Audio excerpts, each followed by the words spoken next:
any costume ideas yet? Is anyone going to a fun party or dressing up this year or anything like that? My wife and I, we're going to be, have you watched Pearl, the movie Pearl? Has anyone else seen Pearl? Yeah. I mean, I know of it, yes. I don't think I've ever seen it, but I know of it. There's like a trilogy of movies. One is from the 70s, one is from like the 1910s, I think it's said, and then like the last one's like in the 80s. But it's like she wants to be like a star and winds up she's like working on a farm. She's like, I gotta get off this farm, I gotta like make it big in Hollywood. And she has like a fantasy scene with like the scarecrow out in the field, like as if that's like her boyfriend. So my wife's gonna be the Pearl character, and then I'm gonna be the scarecrow character. Cool. Yeah. Ayman and I have a party to go to on Saturday, but we have made no plans yet, so we'll figure it out. Okay, all right. So you've got the event, but still in the works. Yeah. How about I have a party that I'm going to that my friend throws annually, and this year she wants to do a group costume that I'm prefer not to. So I have to. What is it? Spice Girls. Oh yeah. But who do they want you to be? Well, the one that I want was immediately taken by my other friend. So I don't know if I could. It would be a stretch out of my comfort zone to be the other one, but I guess I could do it. I identify as posh. Thank you very much. And I think the friend who's organizing is definitely baby vibe. That's just one. So that leaves scary or ginger. Yeah, I don't know. I don't know what's going to happen. Last year we were the witches from Hocus Pocus. Yeah, that was fun. That was fun. I'd be happy to do that again.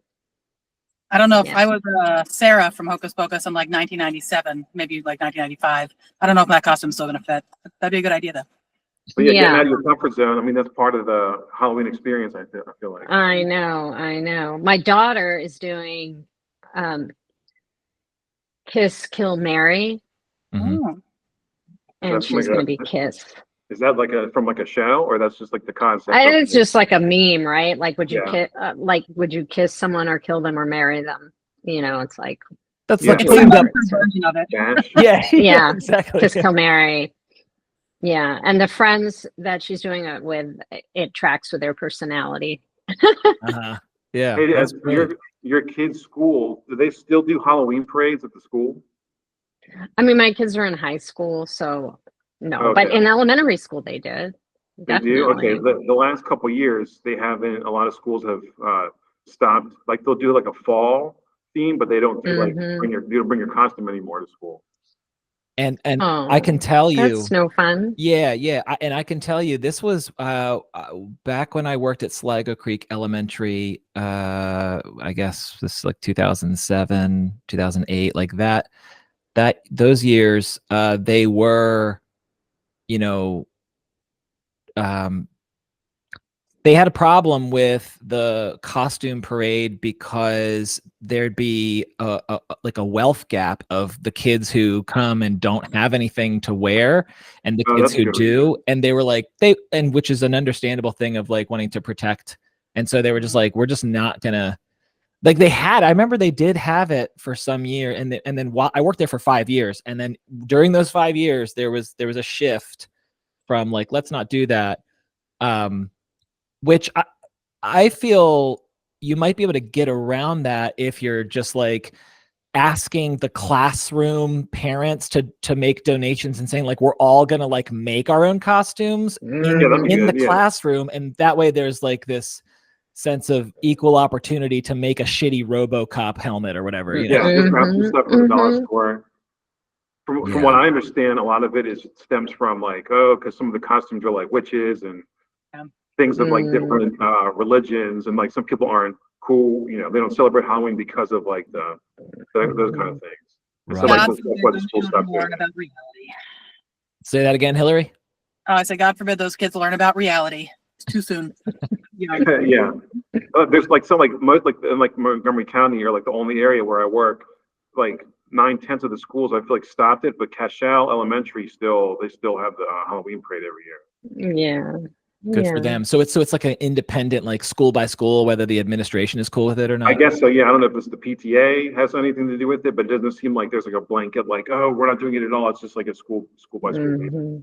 I gotta say, actually, I gotta comment on this with our the road that we live on in our neighborhood was the last road to get developed, and somehow that left us out of the homeowners association. So we have no power over, like, which is great because we don't pay those fees. And hey, if I want to put a couch on my front lawn, no one can yell at me or whatever. But there's a Halloween parade that the homeowners association puts on, and they've been doing it 20 years in a row. And I'm on this group text chain with like guys I play pickleball with or like watch hockey games, and they're like, hey, what gives? There's no Halloween parade. I didn't see anything posted on the outlet.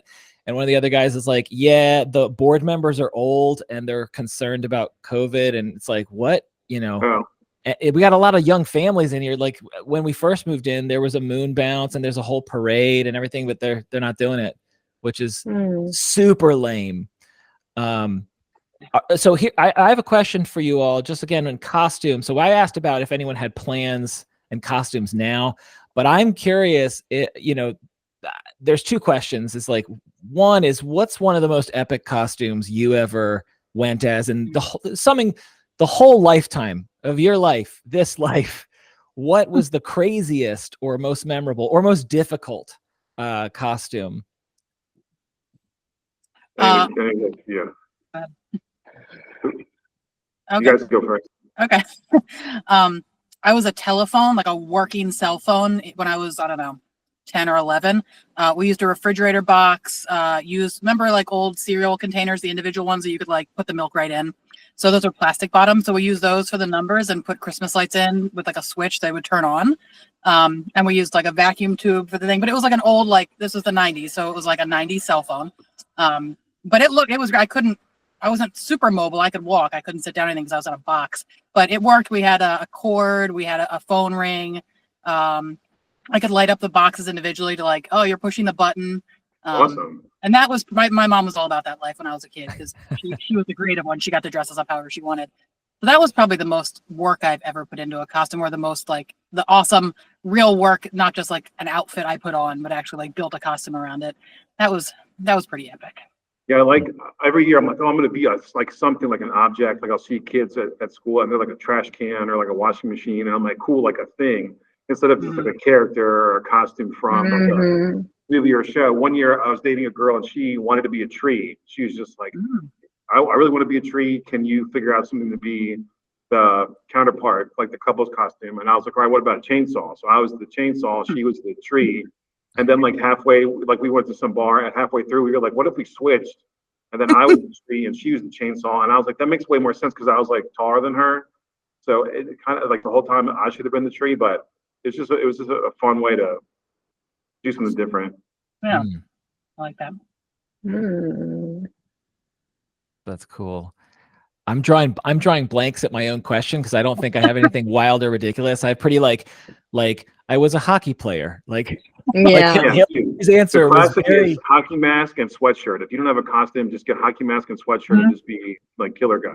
No, I use like legit just like the helmet that I bought at Play It Against Sports that I would want to wear when playing in a very unofficial, not even a league, but just like a drop in like roller hockey, Dude, my mom always talks about how Aaron Mann, I think it was like second grade or third grade, he was like a Union soldier, and I was just like, he probably just had that at his house from like reenactment because he's super into war history stuff. I was like, you just had that. Hell yes. And being that he's one of my oldest friends, I can attest that Aaron indeed was all about the Civil War. And why not? I mean, if you're nerding out about the Civil War and you have the full getup that fits your 6th grade body or whatever, whatever element, whatever, you're. I think it was like 3rd grade or 4th grade, but I always like, I have a picture, like I guess my mom took a picture of it and I'm like, okay, it's like Wolverine, Crypt Keeper, just people from Rand, and then it's just like Civil War soldier. I was like, I always talk about how cool that was. So here's a question: was he allowed to bring his sword? You wouldn't remember. I don't think he had a sword in the picture. I think it was just regular outfit. Dude, there was a sword. I mean, he was out there stabbing with a bayonet, like a legit rusty old. But back then, you probably would have been allowed to back then. I think there was no rules. As long as it like stayed in the thing, it was probably fine. All right, I have to say something about what was allowed back then related to Halloween, but I don't want to cut off Erika. Erika, any free associations to wild? I mean, and what crazy? came to mind was my my epic failure of a Halloween costume. What was that? Which was in maybe, I don't know, 4th grade. I wanted to be a Hershey's Kiss. And my grandmother was an art teacher. And so she helped me make a costume. And we made it out of like a fruit bushel basket that you buy at a farmer's market. And so it wasn't really long enough to have like a full body Hershey Kiss look. It was more like a Hershey Kiss helmet. And then we made it out of maybe tinfoil. And it didn't look quite right. And maybe it had a Hershey label on. I don't even know if it even had the Hershey label on the top. The paper. So I just looked like I was wearing like a giant silver nipple helmet. And then someone videotaped it, and I have this, tape in my head of like watching it with my friend, or maybe we watched it in class, the parade where we all walked by. And I'm walking by kind of holding the helmet on with my street clothes on, and my friend was just like Nelson from The Simpsons, like, Erika. Did you test it beforehand, or like that was the first time you wore it was like the day of? It was like, it's go time. I guess I got to put this on, and it wasn't quite right, but I didn't want to hurt my grandma's feelings because she helped me a lot. And yeah, that's so nice. I just wore it. But, looking back, it was at least a little more inventive than being, a witch or a I like the fact fairy that or a princess or whatever. Not a person, but a place or a thing. Yeah, I wanted to be. What's better than a Hershey's Kiss? I mean, come on. Yeah. I wish I had some. I wish I had access to the memories. Maybe I'm just not able to retrieve the craziest costume. But of all the different memories that I have, they're all pretty tame and like Ned Flanders or a hockey player, or I was probably a pirate. There's one memory of being like a punk. Maybe I was just like into Double Dragon, and I was like, I'll be one of the bad guys from Double Dragon, or but I just like remember it being a punk and like, any excuse to wear some sort of like a jean jacket vest with the arms cut off or ripped off. Here's the question I bookmarked though for like what you could get away with back in the day. Like I was imagining, Aaron would have been allowed to bring that Civil War sword back in the 90s because people wouldn't have been like freaked out. This is pre all of the mass shootings and all the fucking craziness in this society, this sick society that we live in. But one thing that my parents talk about, so right now Rich is coming to us from the Olney Library, which before we started recording, that's the library I went to with like my family as a youngster and got my first library card and all that. I went to Olney Elementary, and my parents were telling me about a story about when the school did the what's it called, like the haunted house. They're like, the parents were welcome to come in and basically like, okay, we're gonna like decorate the library or the hallway or whatever. There was a intense effort to transform a portion of the elementary school into a scary fucking trauma zone. That's where I think they had like chainsaws and like just things where they were like, okay, the goal here is to like actually get someone to shit themselves. Like, 100%. And I don't think, I don't think that would be allowed these days. I don't know. Yeah, there's no way. Back then, and it's just like the more I tell my wife about like the field trips we went on and the stuff we did, it seemed like anything really went back then. Yeah, like Go ahead, Hilary. I was just agreeing, but yeah, I know I definitely was a pirate at least 2 years in a row when I was in elementary school because the costumes fit, and that's kind of how it was. If we're feeling uber creative, so I definitely had the plastic sword that went with it, and we were allowed to do all that. But I don't know. There was just a lot more autonomy placed on kids. Like don't eat things you don't think you should eat. Don't hurt somebody. Yeah. Like the expectation is that you're not going to do stupid things. And for the most part, we maintained that. But I remember a few. Like my dad was really proud of putting the scary soundtrack up, and I was laughing to myself about this the other day because nowadays it's like the easiest concept ever. But at the time, my dad had to put a cassette in a tape or a tape. I'm sorry, a cassette in a tape player. Yeah. In like whatever we probably had. In a window in the bathroom upstairs that was like putting the music out the window. So when people came up to our house for Halloween for trick-or-treating, they're getting these scary sounds. And that was epic in the 90s. Like you didn't have that we didn't have a boombox. And so it was scary music. And like the one he had, it was scary music. It wasn't just like theme songs. It was actually like ghoulish noises and scary shit. Yeah. And inevitably kids would come up to the porch. My dad would stay on the porch and just look kind of scarecrowy, I guess. Like he wouldn't put too much effort, but he'd look kind of dead. And so he'd come up and he would just wait for like the smallest kids and then just jump up and scare the shit out of them. And of course our parents are like, ha, our kids are scared. Like they're laughing at it. He's laughing at it. The kids are laughing. Like everybody, obviously kids are probably peeing their pants. Like that's the goal. But it was definitely like a completely known and expected reason to go out. I mean, I was always told the parents reveled in the nonsense because they got to make fun of their kids on Halloween. Like it was an easy opportunity to steal some candy, get some free candy out of it. And like, have a little bit of a laugh at the smaller kids' expense and just get rid of your teenagers altogether. Like just let them go free. And there are leaves like flying into my car. Love it. Yeah, it was like a Ghostbusters voice changer thing. It looked like the trap, and like if you spoke into one end, like it would like mess with your voice. And I was like, I could put this like in the window, and then like as the kids come by, I can like do goofy, scary voices, and that was pretty cool. That sounds amazing. And then I remember definitely trick or treating. I would have like a second mask, like I would take like a pillowcase to get the candy, and I'd have like a second mask. So I'd hit like 6 or 7 houses and then change masks, and then hit the same 6 or 7 houses like with a different mask on. So I got like twice as much candy. That's efficient. That is an amazing. People How old were you? The most incredible ideas. I was like, I don't know, 8 or 9. Something like that. Nice. Very creative for an 8-year-old or a 9-year-old.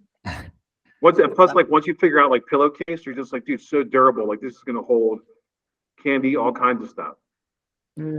Okay, so here's a question.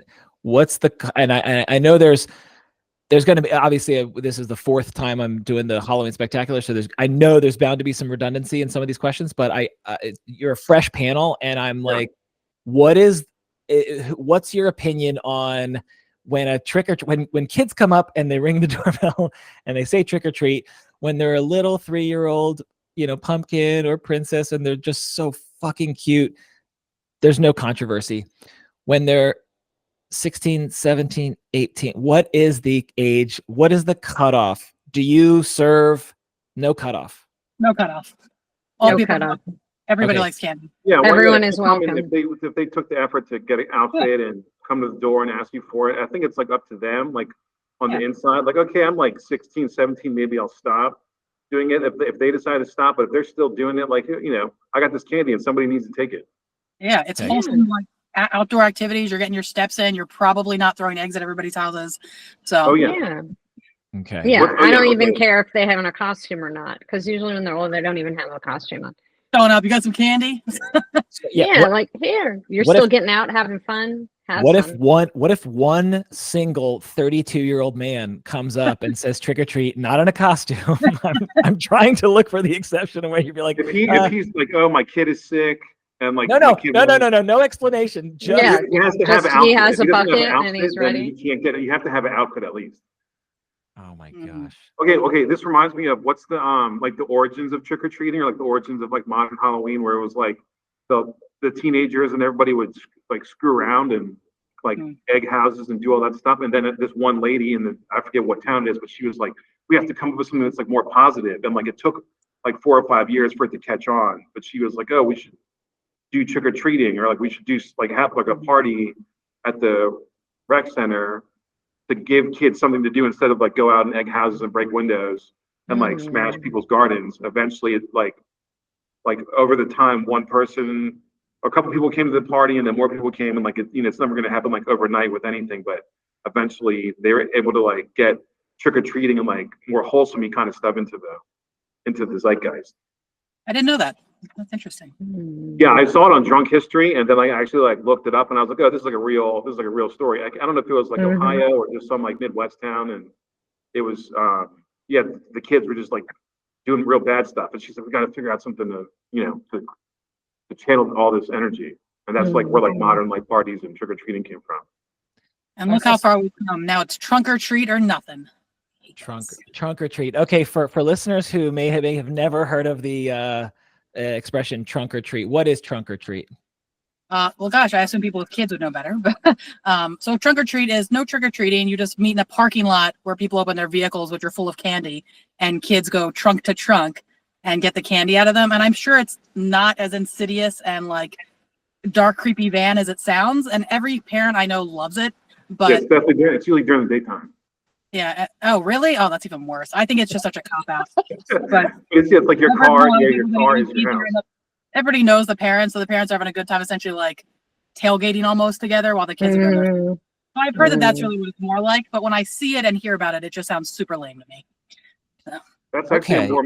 I've seen it like. I mean, it's been for a long time, but I don't like when parents take the kids trick or treating and the parents are like drinking or they have like a spiked drink and they're like enjoying it too. Like I remember when I was a kid, it was just you run around by yourself, and then slowly over time, I don't know if it's like the parents, things get more dangerous. So the parents were like, okay, we want to be involved in the trick or treating, but we also want to have fun. So they started just like bringing drinks along. Yeah. Or like the neighborhood would like I remember sometimes everybody would kind of go at their own pace. Like you decided to go out whenever you want to, and then I would see like the whole neighborhood would get together. Like 20 kids or 20 families, and then like they all kind of go out at the same time. Roving gangs showing up at your house. But that's the beauty of it, is like having a night where you can be free range.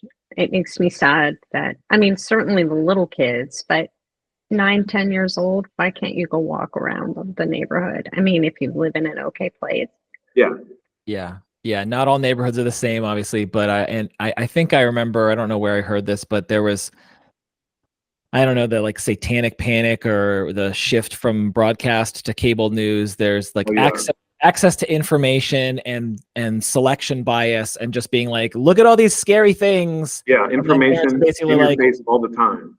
Yeah. Or what was it? Was it a razor blade or a poison apple or something? Yeah, like, razor blade and the Snickers and all. But it's just like I don't think any of that stuff was ever. Is that a myth? It's a myth. No, I mean it happens, but rare. It kind of reminds me of the, I don't know why, this may make zero sense, but the like stat of like kidnappings, and it's like 99% of the time it's from someone that it's not a random snatch. It's a like a relative that takes it, There's a whole thing on like the milk carton thing too, like the kid's picture on the milk carton and how it actually like didn't help. I don't remember all the details. I saw like a breakdown of it, but it was like somehow it really wasn't that beneficial of like a program. It didn't help, but what it did do was raise awareness of your kids can go missing, and that's something you should be scared about. So walk with them when they're going trick-or-treating when they're 15 or some bullshit. Yeah.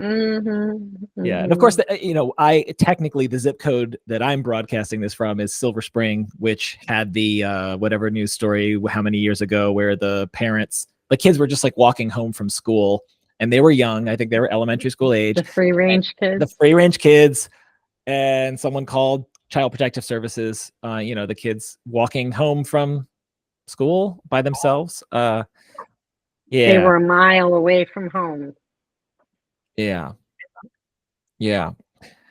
Okay, so I want to pivot here a little bit and ask about, and I know we'll have some overlap, but one of the things that I associate to when I anticipate Halloween is I always love a good horror movie recommendation and the getting into the spirit of scaring. So for the panel, Erika, Hilary, and Rich, are any of you anti-horror movie or no? I'm like the exact opposite. Not anti-horror, but I like good horror. I have certain types of horror I prefer. Hilary, how about you? I'm not anti-horror, but I do scare easily with movies because I really like it just becomes part of my brain's reality. So then from like a year after seeing any new movie, I'm just terrified all the time that it's going to happen to me. So I have a hard time with certain movies, especially realistic ones, or things that could easily be like, oh yeah, that's going to happen to you now. But I do like good scary movies. I mean, good ones go a long way because it's good. It's good art. Like if it's good, it's good. But I can't take a lot of them. When me and Robin were young, they had Tales from the Crypt on TV, and it was like, we watched that. I don't know about Robin, but I would watch that as like a 5-6-year-old, and I was just like, all right, this is cool. Like, I like you realize that it's just fake. It's like all the gore and all this stuff is over the top, and it's like a cool story. But I think because of that, I was just like, okay, I'm not gonna have nightmares. I just know it's just like a TV show. It's not like gonna really happen to me. Well, you don't have an older sibling, do you, Rich?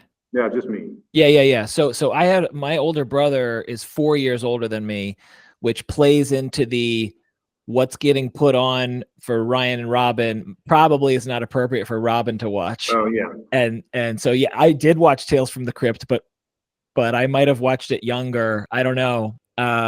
Dude, plus having an older brother, like my neighbor had an older brother, and we would just be hanging out, and then he would decide like to be in the window with hockey mask, and like, or he has like a fake machete, and then he's just gonna like come down and like get us. So it's like I think that's also like I don't know if you would call it exposure therapy, but like if you have an older brother or an older sister that's always like fucking with you, and then eventually you just get kind of like used to that kind of stuff.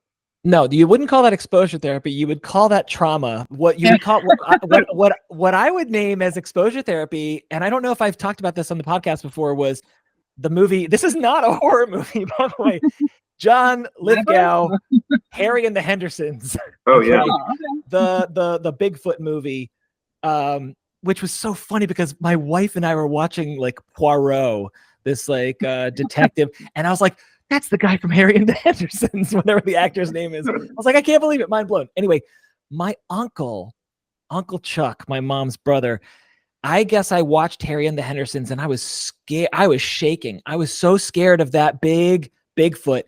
And then so they were like, all right, Robbie. Like my Uncle Chuck was like, all right, Robbie. Next day, I might have spent the night at my grandma's. All right, Robbie, we're going to go back into the basement and watch it again.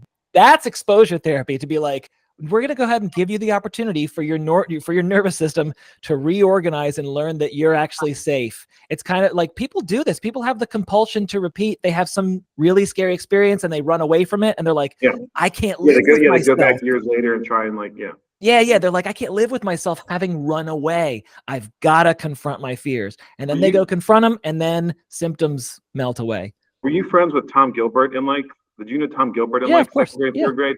We were you might have been here. We were at his house for or somebody's house for a birthday party, and I guess his dad had like a gorilla outfit. Oh my god!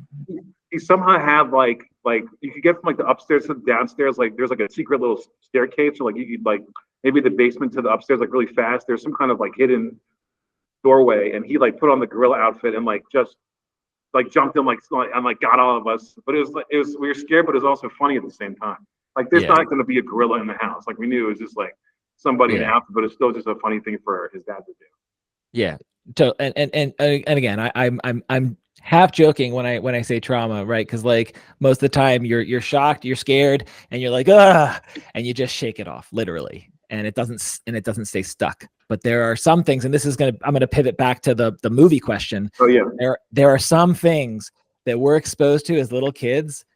I'll start. So this is my question, and I'll answer it first, which is, are there movies that stand out in your mind that you saw when you were little that had an impact on you that now your imagination is seeing the material from the movie in your home and you had recurring nightmares or just get the heebie-jeebies when you go through a hallway or down in the basement or whatever? And my answer to that is Beetlejuice. I don't know what year. I don't know what year the movie came out. 88. 88. Wow. 80. Okay, so 88. All right, so I would have been 4.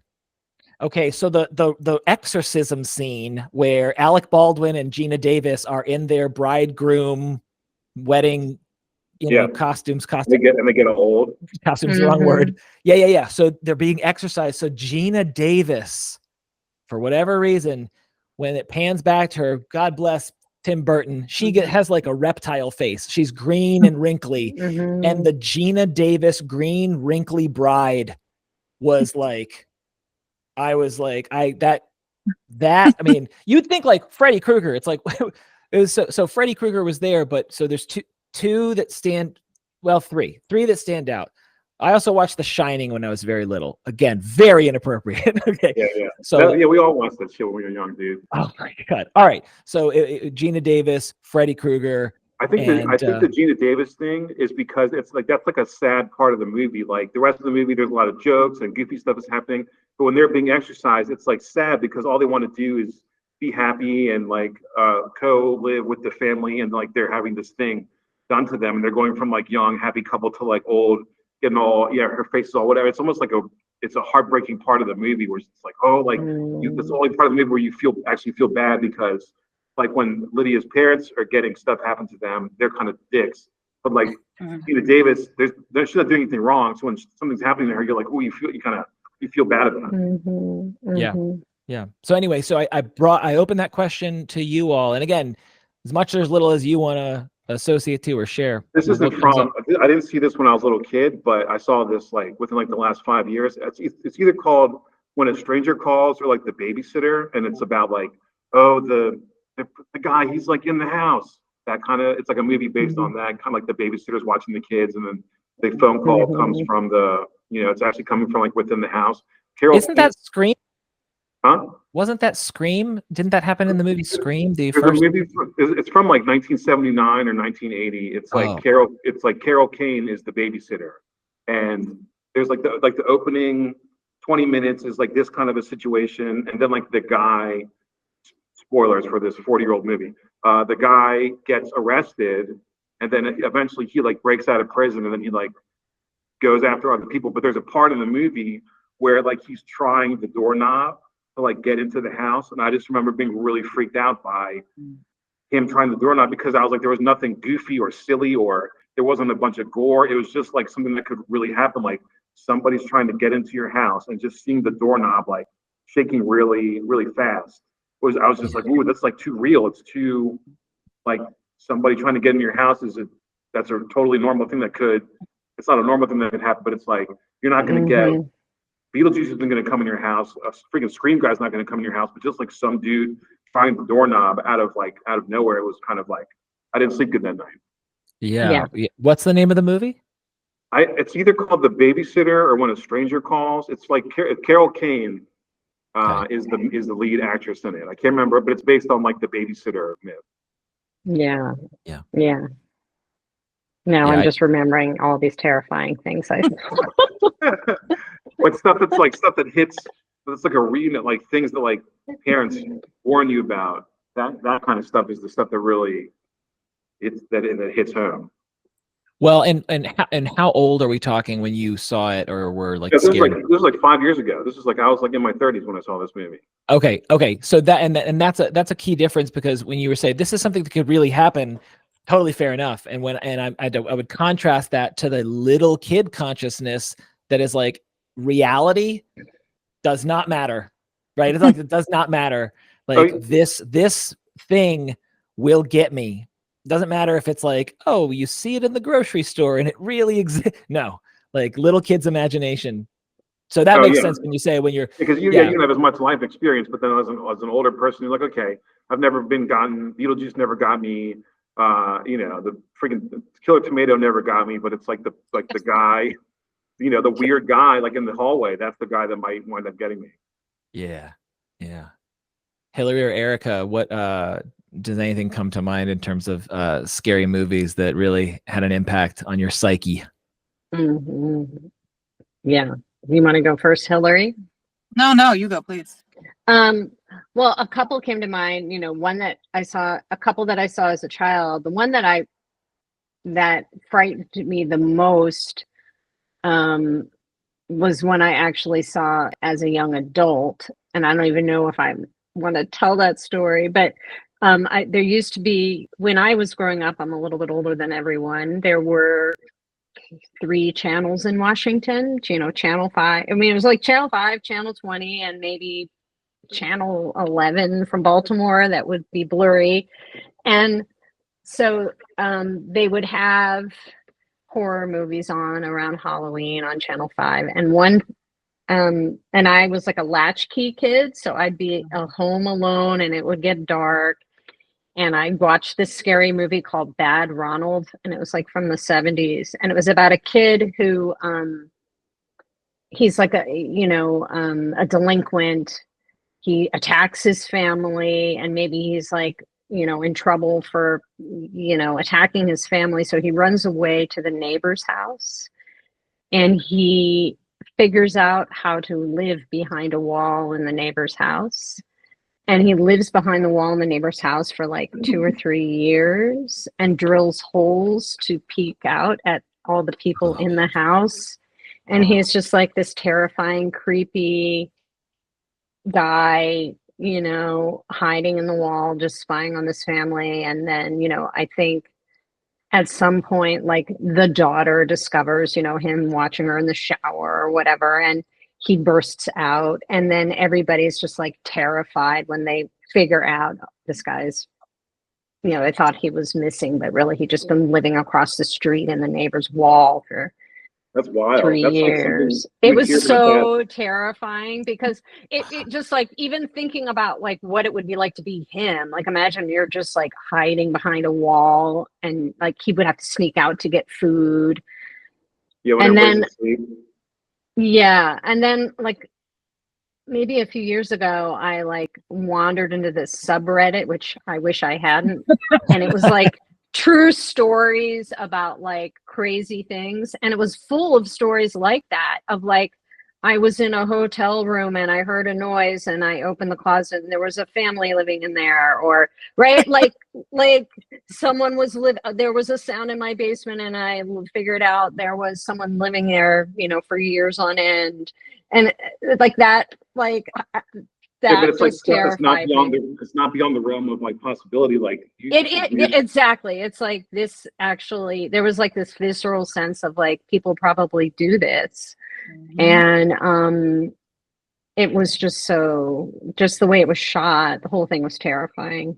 Yeah, that's there's different words that we associate to scary movies, but the word creepy, obviously, just I mean, so that's creepy. So and there's two associations I have to that kind of like how a creator is gonna play with scaring, right? Like with Wes Craven and Nightmare on Elm Street, he's like, I'm gonna play with the fact that you have to fall asleep, and I'm gonna make you scared of that. You and like that's fucking brilliant, right? But playing with that, the behind the walls. So I remember watching this movie called The Gate, and I have talked about this on a prior Halloween Spectacular. It was called The Gate, and it was a portal to hell. But like that wasn't the scary part. The scary part was like where the house that the family lived in. Apparently, the construction workers that like built the house, some of them, or maybe like the older sibling was trying to scare the younger sibling and like telling the rumor or the legend, like, oh, they buried the construction workers in the walls. But then when the gate opens up and evil is allowed to like do its thing, then you have like the construction worker like punches his hand through the wall and like grabs the kid, right? And so then my basement, where there's a little hallway, I was just like, I had to like run through the hallway, you know what I mean? Like, oh my gosh. That and then Erika, the other is back to like the reality is that's why it was terrifying. Someone has these cameras that can catch like low lighting level and shows like, oh, this person, there's another person that lives in this apartment or lives in the ceiling and has to wait until everyone goes to sleep, and then she comes down and she goes into the pantry and she eats some stuff and then she goes back up and no one knows that she was there, and that's fucking creepy. Oh my god. That's why all those V.C. Andrews books were like sold millions of copies, like Flowers in the Attic. That's basically was the theme, that they would sneak down and couldn't be seen, and people were like, what happened to your kids? I'm like, I don't know, gone. Oh my god. That frightens me more than like a guy is like, a serial killer. Like that's sort of ordinary evil, unfortunately. And that doesn't keep me up at night. I'm like, that there are people that do that. but the likelihood I'll encounter that person is pretty slim. But this thing is like, I think that, it happens more than one would think. Oh my gosh. Thank you for sharing. And Yeah, I hope I frightened you all.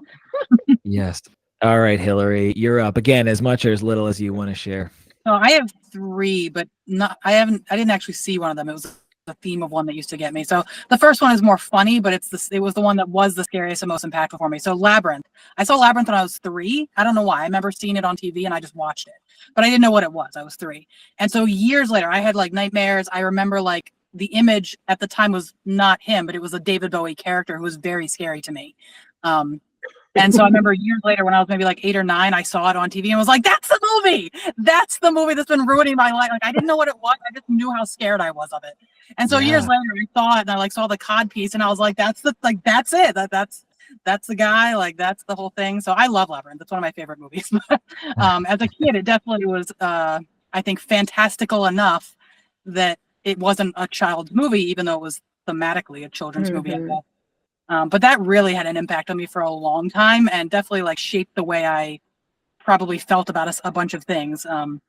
But then more realistically, and one that still bothers me, is Child's Play. So I've always been afraid of dolls. Like dolls in general have always really freaked me out. And luckily my family has a good enough sense of humor to exploit that. So later in life when I told them this, but my brother and I, when we were growing up, we had my Buddy doll. I don't know if you guys remember those. I remember My Buddy. My Buddy was essentially Chucky, like the same kind of doll. So we had a My Buddy doll, and my brother and I were not particularly nice to him. Like we didn't like torture him, but like we cut his hair, we drew on his face, like we were just jerks to him. And I had that doll in my closet for years, and so I always worried. I was like, he's gonna come out and murder me. Like I mistreated this doll. I knew of Chucky. I knew of that theme and what it was. And up until like we watched Chucky the other day just at the house. And even still, I'm like, okay. My mom knows, and I think we still have it. And every now and then, she'll like send me a picture of just like one of the dolls that still exists in our family somehow. She'll just send me a picture of it like standing out with its arms out, or like she'll just. And if I visit, she'll purposely put like a doll in front of a door that she knows I'm going to open, just waiting. So that one definitely gets it because I don't like dolls, I don't like mannequins, things like that have always really freaked me out. But so Child's Play has carried with me for a long time. Not so much the theme of the criminal getting embodied by the doll. That's pretty ridiculous. But just the idea of like dolls coming for us because we weren't good to them, and that's always been that has consistently been a fear of mine my entire life. And then Children of the Corn I saw when I was too young. I don't remember when, probably in my single digit years. And I looked like a Children of the Corn. I had bleach blonde, like naturally white hair until I hit puberty. So I remember seeing it and being like, I could be one of them. Like, and then just like this theme of like the monotone voices, the children being like the evil from the corn. I don't know why, but that really freaked me out for a while, but not so much. I think it's just because I saw the image of myself in them and saw like evil blonde children and was like, am I that? Yeah. That was really, and also the phrase, he who walks behind the rose, it's like there's something behind the scenes. Yeah, something unnatural. Mm-hmm. Have you ever watched it's called Trilogy of Terror? Mm-hmm.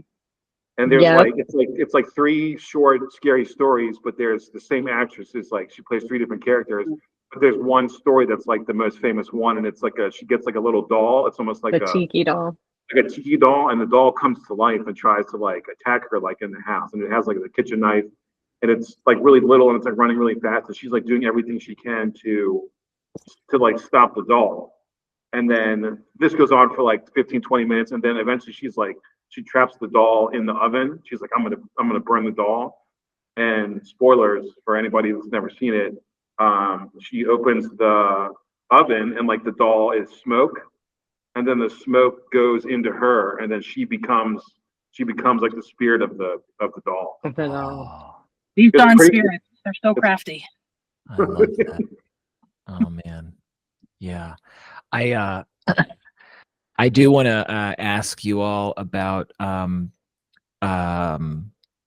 like what are people's thoughts about why Halloween happens on October 31st. We've talked on the show before about the kind of Celtic origin and Samhain, and before we pivot there though, I want to share something that I have a newfound appreciation for what my little boy brain was doing, and just opening it up there to see if there's any sort of resonance, or if you had any kind of a similar experience. After becoming a psychotherapist, and indeed kind of further into the spiritual realm that psychotherapy can lead one into, with visualizations of protection from evil.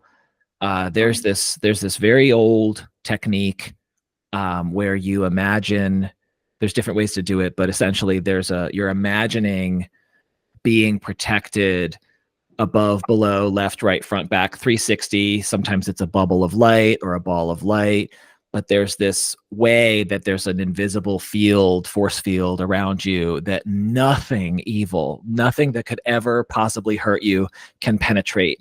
And therefore you are safe and snug and secure and all that. And I learned about that technique only a year or two ago. It was relatively recently, but I didn't connect the dots that I actually, no one taught me how to do it. But one of the scariest, I referenced Nightmare on Elm Street and watching Freddy Krueger. And I mean, obviously that's brilliant that it's like, let's make kids afraid to go to sleep. And I remember being in my my bedroom, and I was so scared that Freddy was going to get me. And I was able to go to sleep after I had visualized like and I remember it very clearly that it was it was green light, and it was like a light cage that was covering my bed all above me and to the sides and even underneath, because of course things live under the bed, right? So the green light cage protected me, and I was like, Freddy's right on the other side, but he can't get me. And that mapped so directly onto this like old shamanic tradition of this light spiritual protection that protects you from evil. And I was curious if anyone else has any recollection of doing anything like that, not from being taught how to do that by a professional or a religious person or anything like that. I remember I used to imagine like I just had like a team of like invisible ninjas that were like watching over me. Like if I would get creeped out by something, or like, oh, the hallway's like really dark, I was just like, I got a bunch of ninjas, dude. They're out there. I just don't know, I can't see them. When you're a little kid, you just got to make up things to help yourself through this, through the scary stuff. And then you like get to your bed and you're like, all right, cool. Thanks a lot, ninjas. Like, thanks for looking out for me. Even though it's totally. And it's like those guys are made up. The things that they're saving me from are made up. But just you do what you got to do. Well, but here's my take on that. And it's very radical, and it's the kind of thing that I don't know. It's not let's say it's not a popular position or perspective to hold, but that the imagination and something that's taking place in the imagination and therefore isn't real should be seen as fake, impotent, not capable of affecting. I mean, like, I don't know how to articulate what I'm saying other than just because it takes place. I think this is actually like a J.K. Rowling line, even in Harry Potter, where it's like, what makes you think? Yeah, like what makes you think just because it's imaginary that it's not real? Or some character in Harry Potter says that, and I'm like, so when you say I had this team of ninjas on my side, and everyone knows what it's like to be a little kid and to have a imagination that can help you out or scare you, right? It goes both ways. Your creativity. It's going to scare you. Then you might as well work the other angle on it, let it help you too. Right. But so for you, it wasn't necessarily like a protection boundary, but it was a team of ninjas that could help keep you safe. Yeah, I think it was like, even though it's imaginary, it was like tangible. I was like, okay, I can imagine these dudes that are like, they're like ready to pounce if something was gonna come get me.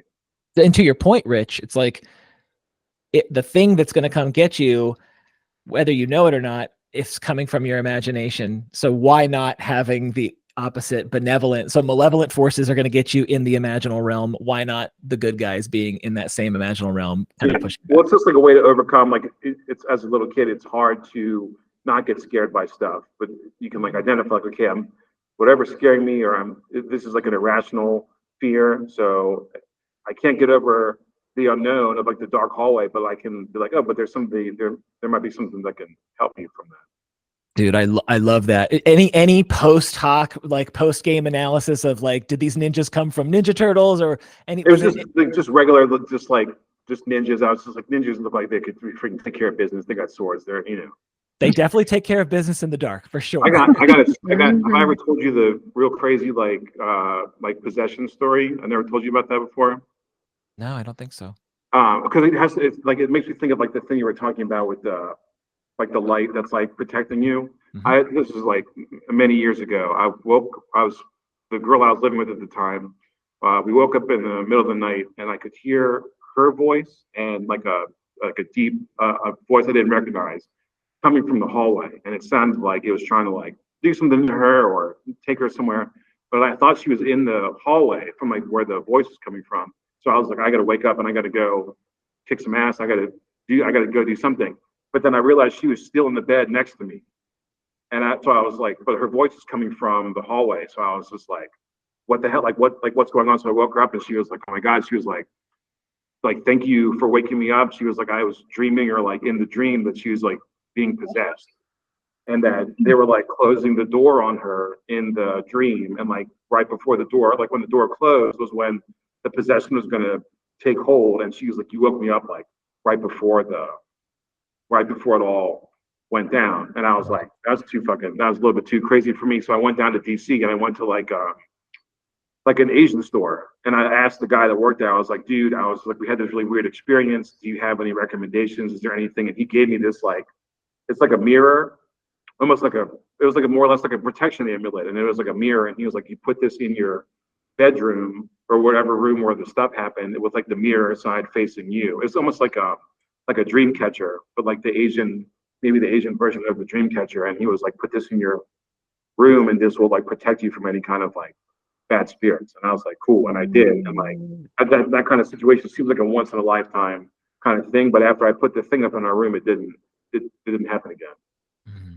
Yeah. Yes. Say that again, Hilary. All right. That's scary. I probably would have. Yeah, that sounds really, really frightening. And I had something like that happen to me, and I'll never forget it. Yeah. With a partner, who would speak in a foreign language when he was asleep. Was this a language that he knew when he was awake? No. Yeah. Yeah. And I started to record it, and he had no recollection of it. We didn't know what it was, but he would just start talking in another language. Yeah. Yeah. And it seems pertinent to say that when we go to sleep, obviously somnambulism is when the body is not paralyzed and you're getting up and sleepwalking, but you're healing while you sleep. Your slow wave sleep is literally regenerating your body, and your REM sleep is literally regenerating like mind, mood, cognitive functions. So you're getting these healing experiences while you sleep, and you're dreaming. The dream, in my conceptualization, is the dream is one of the realms, one of the spirit realms, and you're like, where are you? Like your physical body's clearly in your bedroom or wherever you're sleeping, in the hotel or whatever, right? But your consciousness is not there necessarily. And when your consciousness is out of your body, and I can say this from on good evidence, when your consciousness is out of your body and you're not kind of protected, because you can actually expand your consciousness to leave your body and still be protected. But when you're not protected, there's access for other things that are sentient and conscious and apparently have sovereignty and free will to come into your body. And that's one of the things that I was, atheist for over 3 decades. Like, I was always like, the thing that I could never really explain through rationalism or anything was the possession states and the access to hidden knowledge or hidden, that the demon would start to speak in a different language through the person who had no couldn't have known. Like forbidden knowledge means like I know that the priest was born in like Bulgaria, and I know that the priest's dad, stuff that there's no way you would no ever way be you able to could know. know, but the demon knows, and so the demon's like, I know what will fucking get your goosebumps up, Mr. Priest. I'm gonna speak to you in a language that everyone else around this exorcism is gonna be like, we don't really recognize this, but you know what it is. And the whole point is to provoke fear. And it goes along the same lines of what you're talking about, but I think I heard this recently where it's like when you're dreaming, it's like that's also maybe you're going into a different dimension kind of thing. Like there's all these like parallel universes, and then when you're dreaming, that's an opportunity for you to like wander into another, because it's like you're like, oh man, the dream was so real, like you were there and you were there, but like this was different and this was different, and like in The Simpsons where it's like, oh, it rains donuts, or like everybody has lizard tongue. It's just like there's these other places where like everything's the same except like this one thing. Oh, the traffic lights are reversed. It's like there's things that are not quite. And then you're in the dream and you're like, was that really happening, or what? What was that? Yeah, the fire hydrants here are yellow. This place is freaking me out. Yeah, I've always been opposed to the alternate dimensions as a dream specific, only because of I've had such luck in my youth and once recently actually of lucid dreaming that I really hope those aren't real dimensions, because I've done some fucked up things when I can, when I like have the wherewithal to be like, this is a dream, I can do whatever I want. I hope those people aren't real. It's like time it's fun to visit, but I don't want to live there. Time to fuck Johnny Depp right now, like in my dreams. No, so when you say, it's funny that you say that, because that goes back to the concern of karmic retribution for doing fucked up shit to the doll. You're like, the doll's gonna get me to like, get even. You're like, I hope the lucid dreaming isn't real because karma's gonna get me, But the dream again, this is, I know we're deviating from Halloween slightly, but still scary talk. Well, so I guess there's one more thing I want to say just while we're on the topic of dreams, but please feel welcome to share your perspectives in this territory. I want to say this, I want to get better at dream journaling, having a dream diary. Mentors of mine that I deeply respect tell me that access to the dream world is access to the spirit world, and there's an abundance of wisdom there, and the helping spirits as opposed to the evil ones. And let's reconceptualize evil as just unwhole, unwell ancestors. They would otherwise, the curse of evil would be lifted if they were just whole and healed. But that the helping spirits are like right here, whether you're dreaming or not, they're right here. But they're so respectful, and they don't want to scare you, that they're not going to do anything unless they know that you're open to it. And punchline is, I'll cut to the chase, is that if you wake up from your dream and you write down what you were given, the dream is, even if it was a nightmare, it's not something that happened to you. It's something that was given for you, on your behalf, for your development. And when you're writing down the material that you're getting from your dream, when the helping spirits are realizing that you're actually listening and taking them seriously, they won't be as mysterious and cryptic and symbolic. They will give you more. They'll be like, oh, they're actually listening, we'll give them more.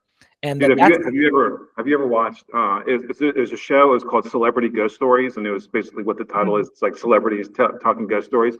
But there's one with Eric Roberts, and Eric Roberts was in like some kung fu movies, and he was in like a car accident while he was filming one of the movies, and he was like lost his memory. And he said while he was in the hospital, he was like visited by, he thought it was like people. And he was like, oh, their clothes looked really like the clothes had been washed 100 times, but they're still like very neat. And the couple that visited him in the hospital was like, you should start taking this drug. It'll help you with your memories. And he like comes out of it, and he's like, I guess I was dreaming. But the couple was like, go to like CVS or go to the drugstore, ask them for this drug. It's not like for sale, but it's like in trials. And so he goes and he asks the guy at the counter, he's like, hey, I was told to get this drug. And the guy was like, how do you even know about this drug? He's like, that drug's in clinical trials. He's like, we have samples of it, but it's like not for sale. And he was like, somebody told me to get this drug that'll help me with my memories. And the guy was like, okay, I can give it to you, but you didn't get it from me. And he starts taking it, and like it helped his memory come back. So then he goes back to the hospital where the couple visited him, and he was like, can I check like the guest log? Can I see like who came and visited me like on that Tuesday? Because they told me to take this medicine and like it helped me. And they were like, there's no like record of like anybody coming to visit you that day. So then he goes and like does research, and the research, it's like, oh, like he found like a newspaper, and it was like some like German couple that were like scientists that were like developing the drug died on the same day that he was visited by them, and like they told him to like take the drugs. It's like they were like, hey, this guy is in need. We should visit him and tell him like to take this drug. Yeah. Interesting. Yeah. And many rationalists will hear that and be absolutely dismissive and say, you know, there's no reason to believe that. And I think that's respectfully, I think that's a mistake. Yeah, like why not? It's not doing you any harm to believe that like, hey, maybe these people, their path to wherever they were going, and he was in and out of consciousness, they got crossed, and they were like, hey, this guy needs our help. There's no harm in believing that, he wound up getting better after somebody gave him some advice. Yeah. There's more I could easily say on that, but I want to open it up to Erika and Hilary, and just in terms of while we're on the territory of dreams, is there anything that your mind has been sifting through that you want to share before we pivot? Well, Robin, last time we spoke, when I was on your podcast the first time, you like literally broke down the only terrible recurring dream I had, and it was like it ruined like 20 years of my life thinking one thing, and I'm like, oh, literally like completely broke down like a standard with the Bebop and Rocksteady, that whole thing, where like I just had never analyzed it before, and it was a recurring dream, and then it wasn't. You made total sense of it being like, oh, that's like dreams 101, and this like this life-changing event for me that like I just didn't understand it. But that was really impactful to learn that, because I looked more deeply into it. But I used to document my dreams all the time, and up through puberty I could lucid dream a lot, and it just kind of went away, which I read is pretty typical around that time, just because like brain malleability and believability of things when you're younger. And I've had a few since then, and I try to document my dreams anytime I can remember them. But I think about what you say as far as like if it's an entity, I don't want to say like somebody, I don't know, that seems like the wrong word, but like if there's an entity trying to like deliver information, or at least like make information available for your perception, and if you document it and then like they'll give you more. I think about some of the dreams I've had that aren't, I don't want to say recurring, but the themes are, and a lot of them I'll get lucky and I will remember like it was hours, I'll remember like a whole movie's worth of content. And I know dreams aren't that long, but it feels it. And I've had a few where years ago, this is more than a decade ago, where I wrote down some pretty impressive amount of detail, where I kept having Robin Williams dreams, like 3 or 4 back to back, where I just kept having really elaborate dreams about Robin Williams and no context about Robin Williams. He was just there. And like he was with people or he was doing things, but it wasn't Robin Williams, like the actor or the comedian. And I think about that, like this context of like, maybe there's, if they see you're journaling it or see you're open to it, they'll give you more. And I'm like, what the hell more were they trying to give me when Robin Williams was the recurring theme here?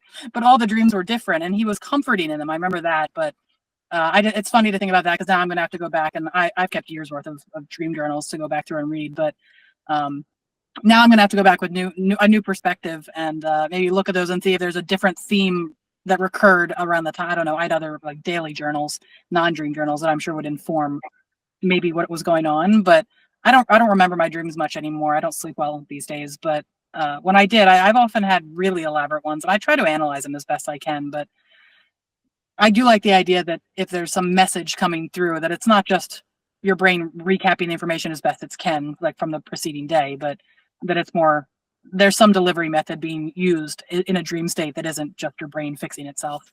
But I'm gonna have to go look back and see if there's any interesting non-surface level themes that I can like look back and see if there was a recurring, now that with that information of maybe there's more to it. After documenting.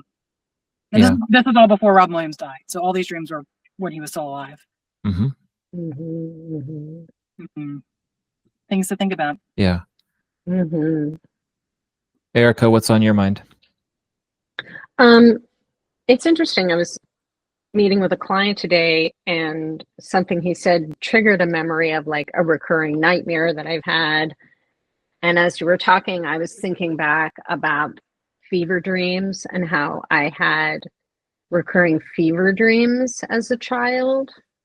Um, and they were always scary, but I had one that was really positive that came to mind, that I just had a dream about kind of being, I was a child, and at the time that I had it, I was very sick. I had a really high fever, like maybe 104, 105. And I had this fever dream that I lifted out of my body, that essentially I guess I died, and I floated, and it was in the house that I live in now. And I floated up the driveway, and I floated down the street, and I just kept kind of, instead of floating kind of up into the sky, I just floated down the street like I was driving in a car. But it was the experience of sort of when you're floating on the water, and I could see the sun through the trees. Like, I had my eyes closed, but I could kind of, it was just very peaceful of floating down the street with my eyes closed, seeing the light. And I don't know, it always stuck with me, that dream. That sounds beautifully funereal. Yeah, that's and that's you said that you had that while your body was in an elevated fever. I was really, really, really sick. Mm. So most of my fever dreams were terrifying and repetitive, but that was a positive fever dream, and it was like maybe the best dream I ever had. And it was, and there was an awareness of like, this is death, but it wasn't frightening. It was peaceful. It was just floating, maybe 6 feet off the ground, just floating down the street, but lying on my back with my eyes closed. It was interesting, like floating down a stream. Yeah. Yeah. And as Erika's talking, Erika and I professionally work with trauma, and we were talking about dreaming, like when you're asleep, your consciousness is doing something else, and it doesn't require your body. And well, that's a claim. You might say, well, no, but you need the body to be alive. You need the neurons to function for you to have a dream. That's a claim. When someone's being traumatized, I've been told that there's sort of 3 different levels of dissociation. So when someone, let's take sexual abuse, for example, when someone's being sexually abused, they might have the experience of, okay, I can't be in my body while this is happening. It's too terrifying and painful. So what I'll do is I'll go ahead, and this seems to be involuntary, the consciousness separates from the body and is next to the person. I'm like next to my body while it's happening. A second level or phase is I'm above my body. I'm still in the room, but I'm like up in the corner ceiling up there. And they've, by the way, done experiments where they stimulate, this is in a non-trauma context, where they stimulate the parietal lobe of the brain and can just like flicking a switch, can purposely get you out of your body and up into the corner, up into that second shift of dissociation, just through, stimulation of the brain. The third one is the trippiest, and the one that's most unbelievable, which is to say, you can't be too close to your body while you're going through this. You can't even be in the room while this is happening to you. We got to take you out of here. The helping spirits take you out to another realm entirely. And that realm is reported on by people. What's cool is like people who do this kind of work and their patients or their clients report to the practitioner, the therapist, the professional, what they're experiencing. And that gets, I don't want to say independently verified, but different people through a professional's career, through decades, report encountering the same things. So like, for example, like when someone's like, well, I went to a garden, and it's like, okay, this person is from this culture. Maybe the garden is like the sanctuary or Garden of Eden kind of thing. Like it's in their culture, right? Versus they have an idea of like people who grew up with types of relatives and different types of culture. They have like a collective idea of like, this is the nicest place that I could pick myself to get out of this situation. Yeah. Or Yeah. there is just like a place, like a really sweet place somewhere where everybody's like, hey, let's just hang out here. You're not feeling good. Yeah. Maybe it's real. What you were saying before with the three different options, it made me think of like video games when you can like pick, like, oh, either it's first person perspective, or you like see the person walking, or you can like you're seeing the video game from above. It's just like you choose what's the best way for you to deal with it. Yeah. So, okay. So here's my question, kind of getting us back on the highway of Halloween, which is, does anyone here know? I realized, I grant you, that's a hard pivot. No segues here. Does anyone know why Halloween takes place on October 31st? This is not a gotcha question. I don't know the answer to this. Does anyone know why? I think it has to do with equinoxes and the rhythm of the sky and the constellations and seasons. Sorry, Yeah, Rich, I didn't mean to cut you off. okay. It definitely has to do with the equinox. I feel like something else used to be on Halloween. It's like what like Christians like capitalized on all the pagan holidays and like made it more easier to digest. Like I know, like I don't know if it was Christmas is the one where it's like they would have a big feast because they would have to like slaughter all the animals that weren't going to like make it through the winter time. And like Christmas, I mean, Halloween is just similar. There's a reason for like, oh, like celebrate bountiful harvest. Like I think they would do. It was like the pagan version of Thanksgiving, but they would have it now, and then slowly got mixed up with different stuff. Yeah. Yeah. I ask because, and again, I only know this through certain cultural lineages, but the idea of the thinning of the veil between our physical reality and another plane of existence, presumably. Day of the Dead. Yeah, and does the Day of the Dead have its roots in cultures that are equatorial or northern hemisphere?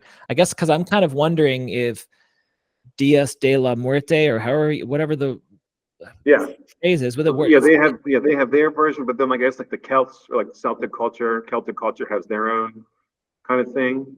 I think everybody has their own version of like, how do we appease like we want to see our relatives that have passed on, even though we can't see them in a human form. There's got to be a way that we can get in touch with them. And it's like when the seasons are going from summer to winter time, like right in the middle, then it's like, oh, this is the opportunity to get in touch. Right. Well, that's kind of why I'm asking about where the culture exists on the globe, because close to the equator, you're not having those seasonal no matter where the Earth is around the sun. When it's on the equator, you're not having that seasonal shift. You might have a wet season and a dry season or something, but the temperatures. Go ahead, Hilary. No, I'm sorry. You can finish. Oh, I was curious about what explains why multiple different cultures are really celebrating or acknowledging that a certain date in the calendar year, which is positionality of the Earth in reference to the sun and other cosmic. I guess this is like Americans really started getting into it like the 40s and 50s, I guess, with trick or treating and all this stuff. But it's like, I don't know, do other people in the world celebrate quote unquote Halloween, or they just have kind of like a point in their calendar where it's like, this is where we're going to try to get in touch with the other side. But it's not like American Halloween. It's totally that's kind of touches on my question. Is in a different culture, like indigenous folks in New Zealand, Australia, is it October 31st, or is there another sort of annual ancestor communal with ancestors that happens not like at church once a week or like whatever, right? Like, but annually that happens once. Just because this notion of the thinning of the veil, the claim is that somehow the veil is the thinnest, according to some cultures, on this particular date, and why that is. That's what the rationalist, you can beat Grass Tyson and be like, I think it's all hogwash, but why are the cultures agreeing that this is the date? Probably just because it's the changing of the seasons. It's going from, it's been really nice, and now all of the things are starting to die off, and it's transitioning into a colder time. I think it's just that, like that, like if you look back at the cultures over So, time, it was, so kind of like the what's the Greek legend where Hades kidnaps Persephone going Yeah. into the underworld. going into the underworld. Those are equinox specific. Say that again. I said those are equinox specific. Right. Yeah. For right up front, you mentioned the Samhain, which that seems to be. I just did a little bit of Googling while we were talking. It looks like that's the oldest, but I would guess colonialism is probably the best answer for why the day, because it's Catholicism that really leads All Saints Day. And those dates are probably picked, I don't want to say arbitrarily, but not based on anything more than some group of religious professionals making a decision and rolling with it. But it seems like most of it is Celtic and most of it is historically white, or at least European, around the seasons, like around the idea that the harvest is coming. But how it became celestial, I guess, a little bit, my guess is probably over the years and decades, and probably into the 1900s. It wasn't until then that it became a celebratory holiday instead of a religious meaning.